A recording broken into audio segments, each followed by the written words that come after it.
I'm Steve Blunky. I usually work over in Aquaponics. I'm in greenhouse 2 right now because we had a little problem here in greenhouse 2.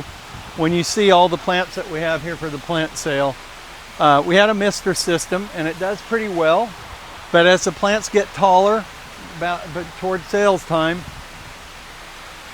some of these weren't getting watered by the mister because you can see it would shield the mist. So we had an idea to use some of our concepts that we use in aquaponics to make, or basically modify the tables. One of the tables that they use to put the plants on and cultivating for the plant sale. What plants really need, they need to have regular water. And they also need to have air. And what we have in aquaponics are some beds that basically are an ebb and flow. We have water come into the bed and then drain out.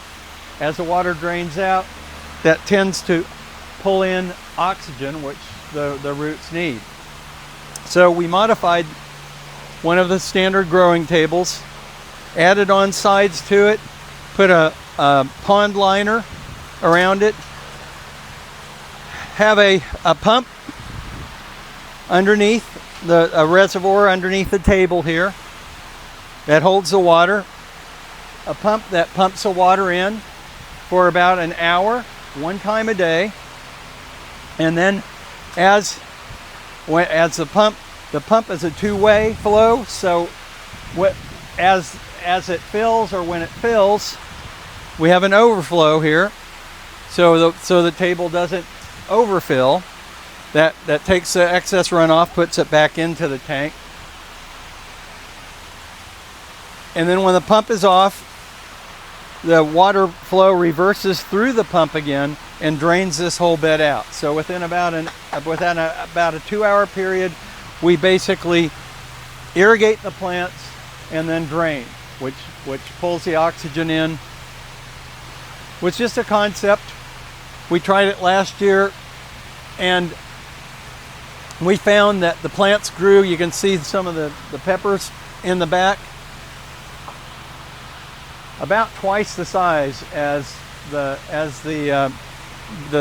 plants that were just on the mist beds.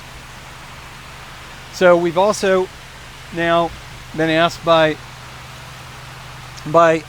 herbs and floral to build this up a little bit higher, and this is the one that we built for them. Seems to work really well. In about a half hour or so, you can already see the water's draining out of this bed. It'll be dry until the next day. So once a day is all we need to water. You can imagine with all these plants here, we use a lot of water. We will go through about half of one of these tubs a week. So it's on an automatic refill, but it uses an enormous amount of water that is lost from transpiration. So this is a good way to kind of integrate what we've learned in aquaponics and growing in hydroponic systems into the cultivation, and we'll see if we need to build any more. We've got you can see we got a lot of demand. It seems to be working well for us.